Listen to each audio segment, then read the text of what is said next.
In this video, we will be discussing creating a least squares regression line, talking about using that to predict for future values, and then also talking about correlation and regression. The first one we're going to talk about is a least squares regression line. What it is if you have a scatter plot, it's a line of best fit. So it's a line that kind of splits the data, and it does a good job of approximating it. The reason it's called least squares, which you don't actually have to know for this course or a test or anything else, it's just good for your knowledge, is the way it works. If I draw a vertical line from each point to the least squares regression line, that gives me one side of a square. I then make the rest of the square.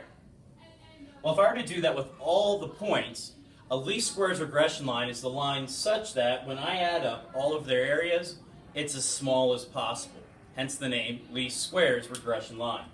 Thankfully, the calculator is going to do that for us.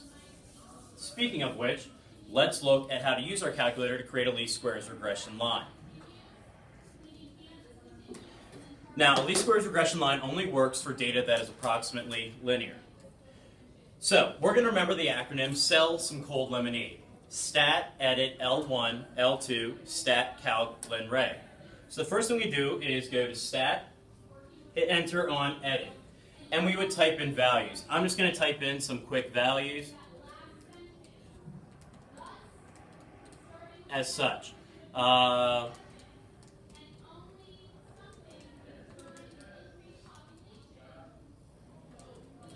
let's say like that. So stat, edit, L1, L2. Your explanatory in L1, your response in L2. Then stat, calc, and len reg. We're going to choose the fourth option, but if you look and scroll down, you can see the eighth option is the exact same thing, but it has the y-intercept first, then followed by the slope with your variable. Here, the slope with your variable is first, with the y-intercept being last. Either one is acceptable. I just like to choose the fourth option. Doing so, I tell it x list L1, y list L2. If you want to store your regression equation into your y equals so you can graph it later or use it later, simply hit alpha, trace, and then select y1. Go to calculate, and that's going to give us our least squares regression line.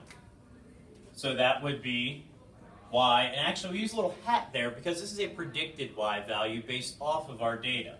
So y hat is equal to negative 3.37x plus 103.71.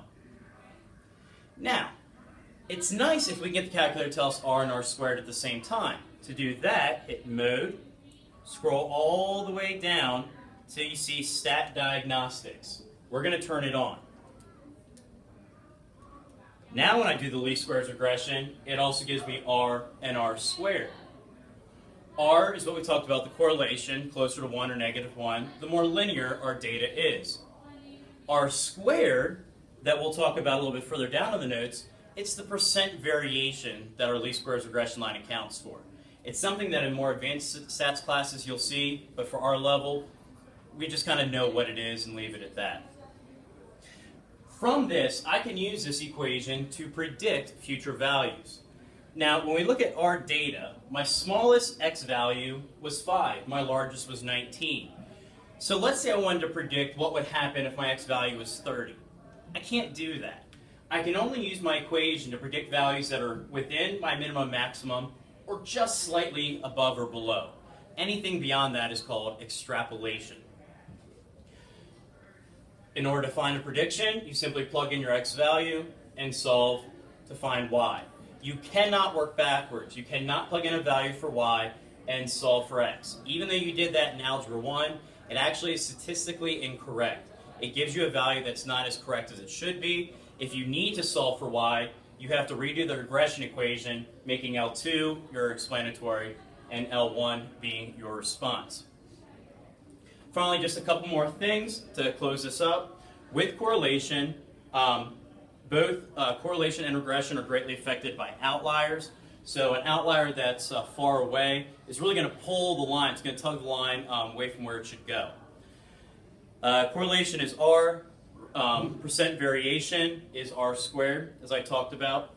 And then finally, if you want to graph your scatter plot, type your data into L1 and L2, go to second y equals, select the first plot, turn it on, select the first option, scatter plot, make sure x-list is L1, y-list is L2, and then hit graph, and then zoom 9 to look at the data. And because I put my regression equation in there earlier, you can see our least squares regression line, which does a very good job of our data is almost completely linear, which we saw by our high R value. Thank you.